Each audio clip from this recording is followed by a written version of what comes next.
What's going on, everyone? It's Devil Zero here. Today we're going to talk in depth about Maki Zenin and why I believe she's the best female character in Jujutsu Kaisen.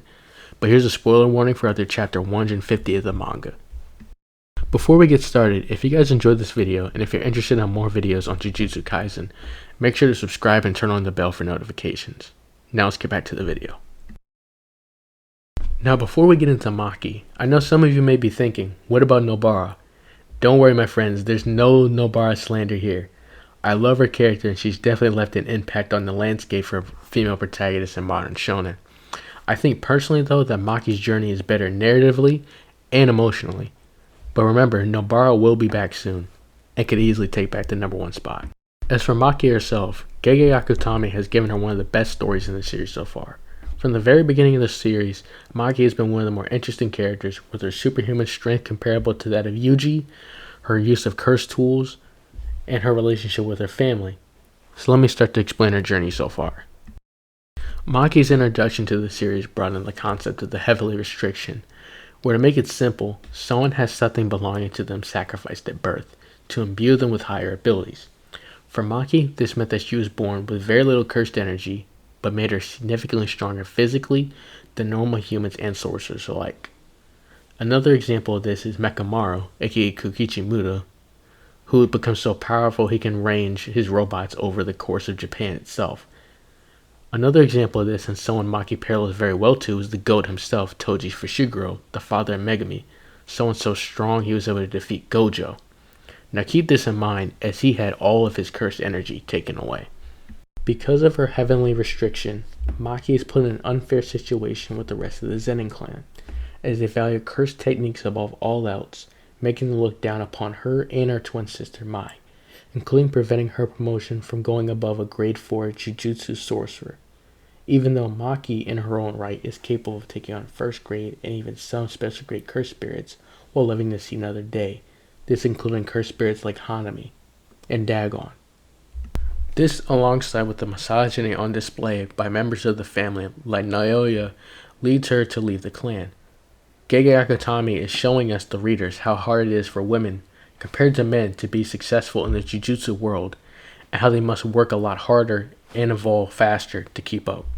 This point is further echoed in her original goal of wanting to become the head of the family and reform the Zenin clan inside out, so it's a place Mai specifically can be comfortable and living in and accepted. This is pretty unique to shonen stories, as this narrative is usually reserved for a male character. What complements this is Maki is confident in her abilities and herself, but not cocky, which makes her very likable to me. She remains strong and calm even through battles against people like Hanami and Dagon throughout the series, people she should be outclassed against. Now, as I pointed out earlier, Gege Akutami makes very interesting parallels between Maki and Toji throughout the story. Obviously, both have heavily restrictions, the use of cursed tools, and are related, but as we get into the Shibuya incident, things start to get deeper than that. After her fight with Dagon, Maki gets blitzed by Jogo, leaving her to fight for her life, and heavily scarred across her body. Another similarity you might notice is that we know Toji has a scar on his face as well. After Maki recovers and we learn about the Culling Games, she goes home to collect weapons and prepare. This is where we get to the turning point of her story. Just as a side note, kudos to Maki for declining Megami's offer to become head of the clan, as she noted herself that she didn't quite feel ready yet, and you gotta respect her for knowing her own limits.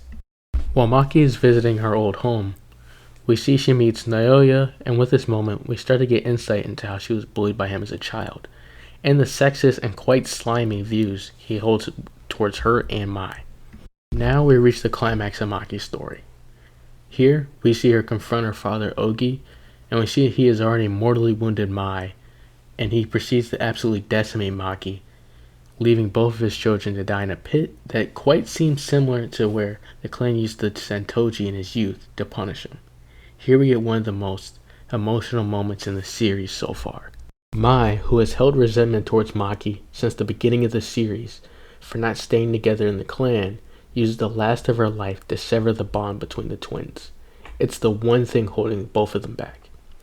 By taking away all of Maki's cursed energy, and a scene that seems to symbolize Mai giving her sister CPR on a dreamscape beach after saving her from drowning not only gives her a power boost, but with the last words, she only wants one thing from Maki: to destroy everything. From this moment onward in the manga, Maki easily shot up to my top 4 favorite characters in the series so far. With her new weapon created by Mai in hand, she one-shots her father and proceeds to absolutely annihilate the rest of her clan with ease. Meanwhile, everyone is shook as when they see her, they see the presence of Toji himself. Now let me be clear here. Maki now is not just Toji 2.0 or some female Toji, but she in a way like Megumi is Toji's legacy. While Megumi is Toji's literal child, Maki has inherited on Toji's will to take the clan down, and there seems to be nothing in her way to stop her right now. Now that we've gone over everything Maki has been through in the series so far, let me give you guys a bit more into why I love Maki as a character. I really enjoy characters like Maki or Rock Lee from Naruto, who are in a way underdogs, as they have to rely on hard work and physical combat to make up for not being born with the skills most in the verse have, whether it's cursed energy or ninjutsu. It's easy for me to get invested in their journey, as I, and I'm sure other people can relate to not feeling as skilled as someone else you know at something.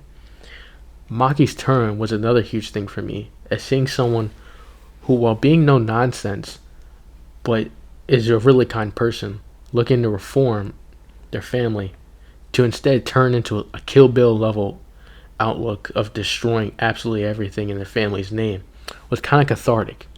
The Zenin clan has been shown throughout the series to be absolutely irredeemable and disgusting, and Ogi killing his own daughter definitely made watching his defeat pretty satisfying in such a dark and unfair world like the one in Jujutsu Kaisen, where lately things have not been going well for our protagonist.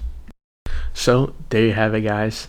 Maki right now is an absolute beast, and I can't wait to see where she goes from here, and what her mental state would be once she has time to reflect on all the actions that have occurred so far.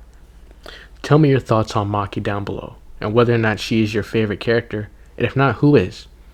And don't forget to subscribe. This is the Devil Zero, firing off, and until next time, give someone you know a compliment.